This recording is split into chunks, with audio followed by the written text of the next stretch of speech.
All right, let's talk about one of the biggest, thorniest topics out there, economic inequality. We're going to break down this incredibly complex world using the work of economist Thomas Piketty as our guide.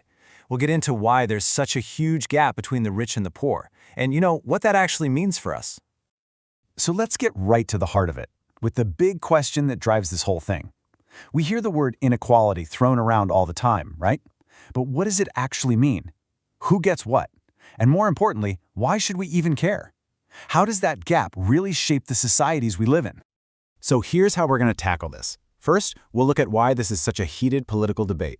Then, we'll dive into the numbers. How do you even measure something as huge as inequality? After that, we'll uncover a really surprising twist in the story of inequality. We'll dig into the classic economic tug-of-war between capital and labor, and finally, we'll get to the big puzzle. What, if anything, can be done about it? Okay, first up, let's start where these conversations almost always begin, the political arena. Because before you can even look at a single chart or number, you have to understand that our ideas about inequality are really tangled up in politics. Piketty basically breaks this whole political fight down into two main corners. In one corner, you have the view that says, hey, markets work. Individual hard work is what matters, so let's keep government intervention to a minimum. But in the other corner, you have the view that the system itself is the problem, that it's built to create inequality, and that you need to step in directly with things like wage controls to make it fair. This clash is pretty much the backdrop for everything else we're about to discuss. Okay, so how do we get past all the political shouting? Well, you need cold, hard numbers. We have to figure out how to take this giant, abstract idea of inequality and turn it into something we can actually measure, something we can compare across different countries and different times.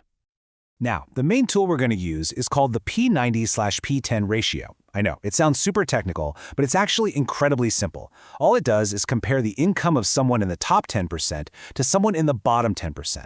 So if the ratio is, say, 4, it just means the person near the top is making at least 4 times what the person near the bottom is making. It's a really clean, powerful way to see the gap. And this is where it gets really fascinating. You'd think similar. Developed countries would look, well, similar, but they don't. Not at all. Back around 1990, in the United States, that ratio was 4.5. In the UK, 3.4. But then you look at a place like Norway, and it's just 2. This tells us something huge right away. Inequality is not some law of nature, it's a choice. And different countries make very different choices. Now, the gap gets even wider when you look at the whole picture, not just wages, but total household income, which includes stuff like investments or government benefits. The ratios all go up. The US jumps to a nearly 6-to-1 gap.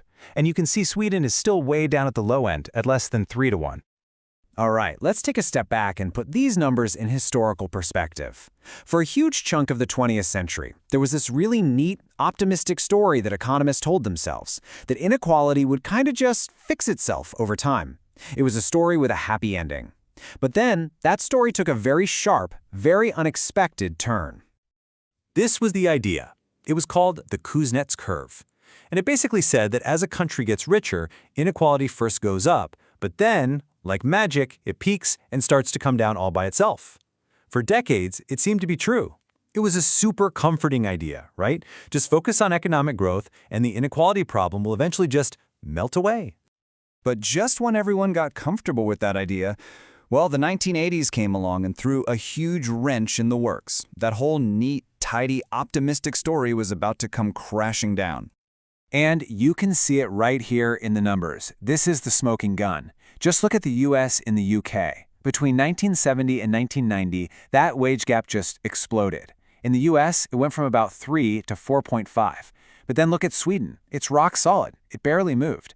This was the moment the old theory died. It proved there was no natural curve. Something else was going on.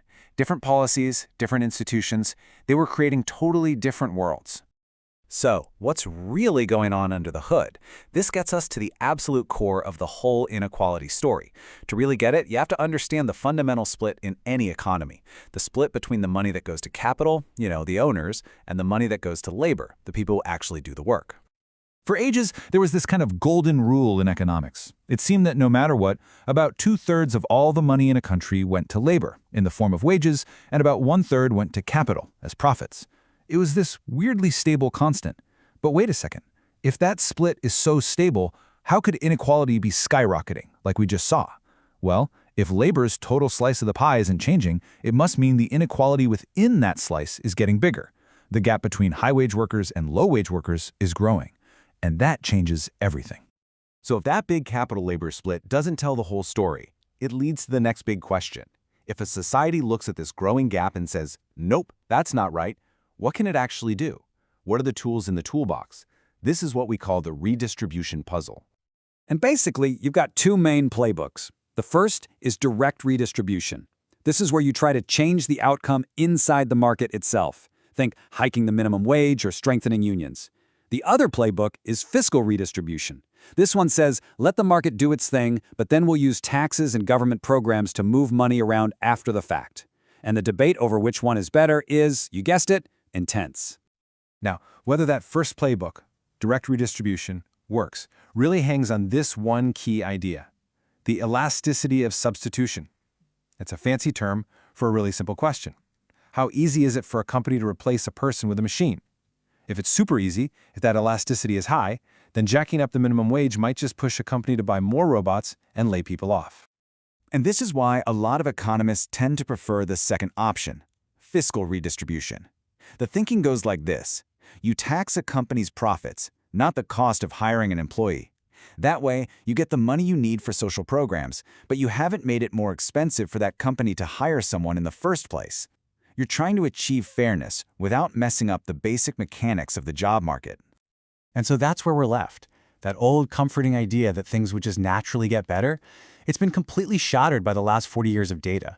What we've learned is that the level of inequality in a society isn't destiny, it's a choice. So the real question, the one facing all of us now, is what choices are we going to make? What policies are going to write the next chapter in this long, complicated story of who gets what?